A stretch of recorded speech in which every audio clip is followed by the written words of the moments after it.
I've been looking for a sign, a number sign, a six-pack sign. That's my number sign. We've got to talk about it. Nick Ferrari, when's your cover coming out? No, that's not me, by the way. Just to prove that it's actually... I know we often get confused. This is actually Ben. By the way, my wife's not convinced it's me either.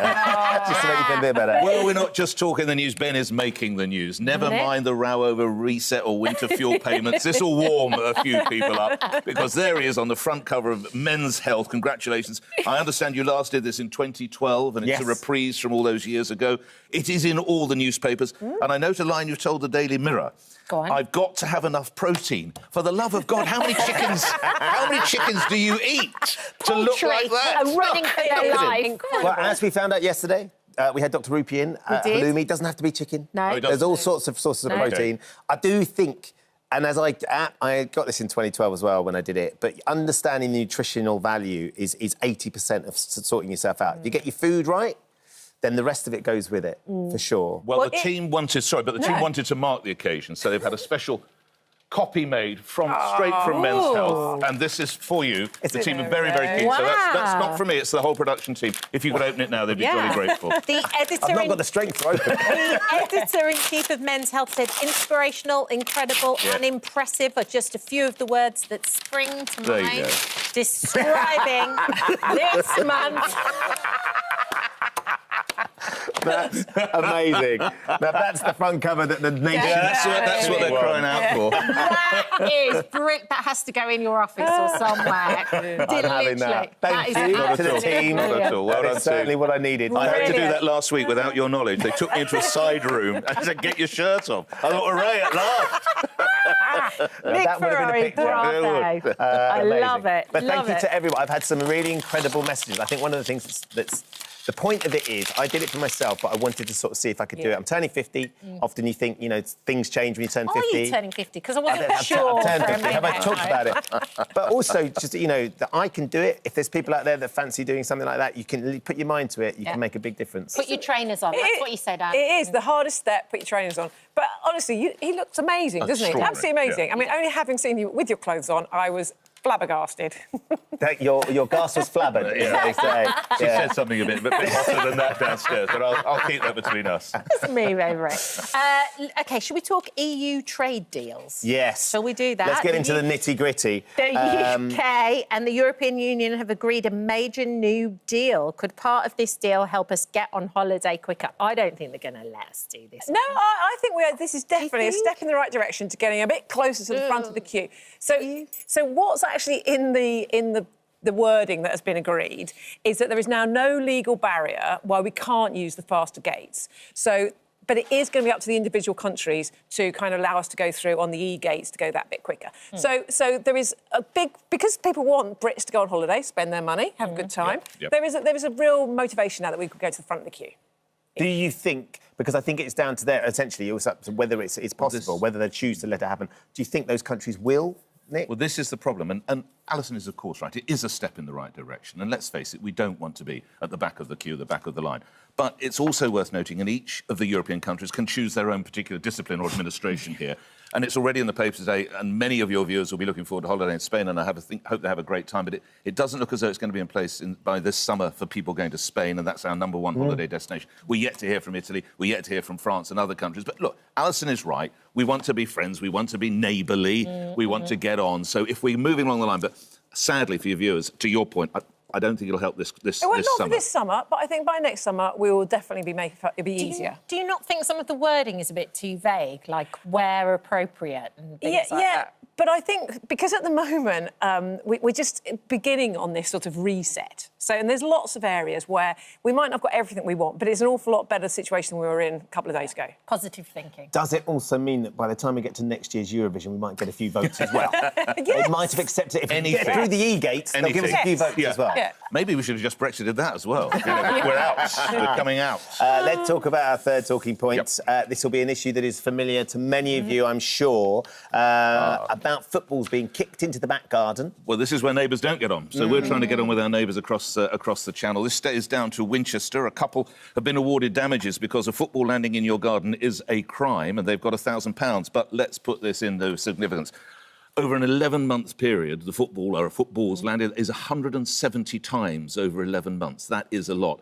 Unfortunately, they're next to a school which has a playing field, or a football pitch, I should say, which is almost adjacent to their fence, so the balls kept coming over. The family complained they couldn't use their summer house. Here we are, couldn't use their summer house, and Which they couldn't one's use... the school? So that's the school pitch to the right. Right. And that's not a school, that's their house. No, And that's their house the other side of the tree. I mean, that's one hell of a goal kick. It looks like a school. It does.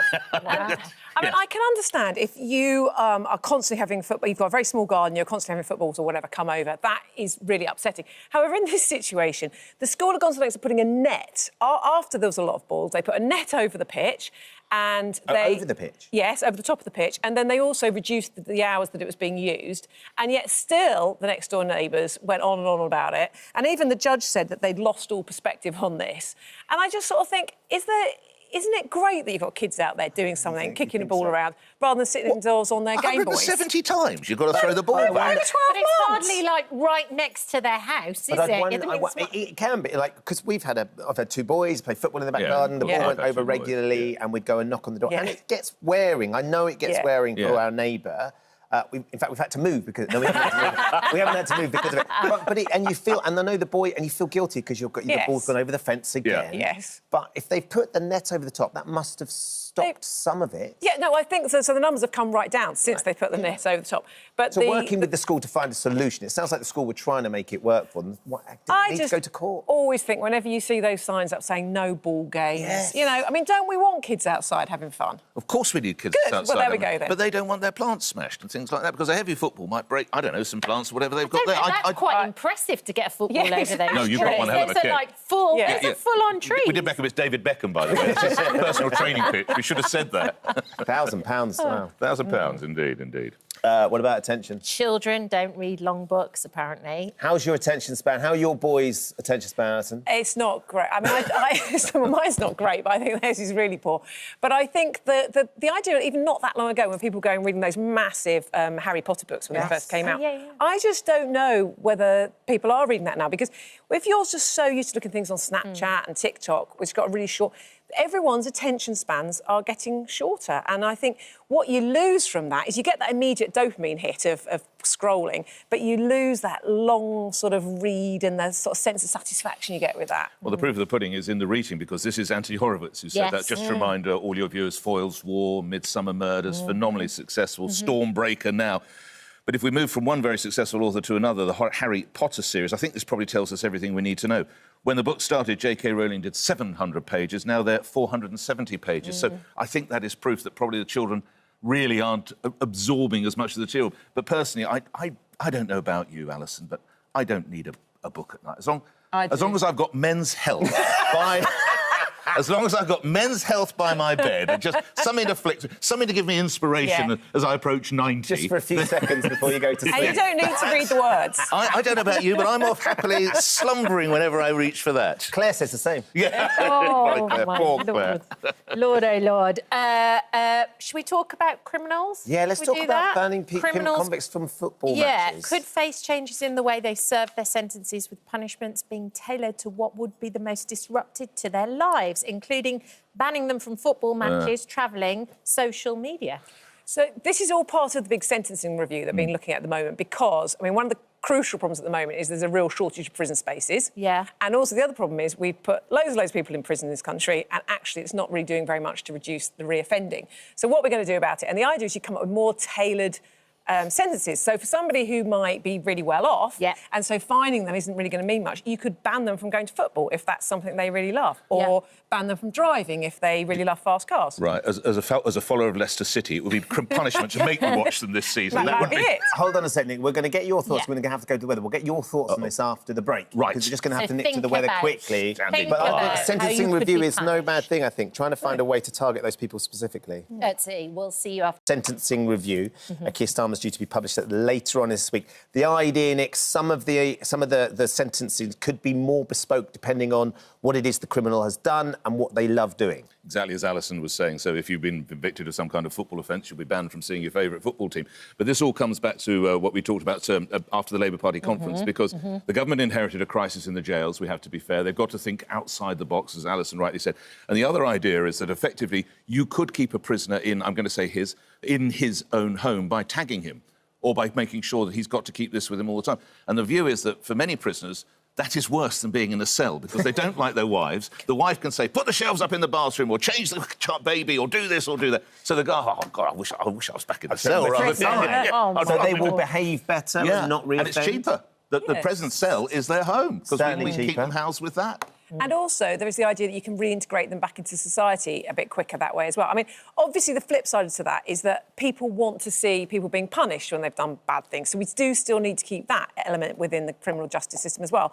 But realistically, we need to do stuff that we can afford and we can do quickly and that stops reoffending. And there'll be lower level offences that they'll be considered for littering, non-violent theft or drug crimes if it's an effective punishment. Yeah, and I mean, that's what we've got to hope. Look for that review later this week. David Borker's done it, who's a former Conservative Justice Secretary, coming from him. OK. OK, let's talk weddings. Another week, to another... you. Do you have a wedding list? That's very kind of you. No, for God's sake. I mean, we've You have everything, right?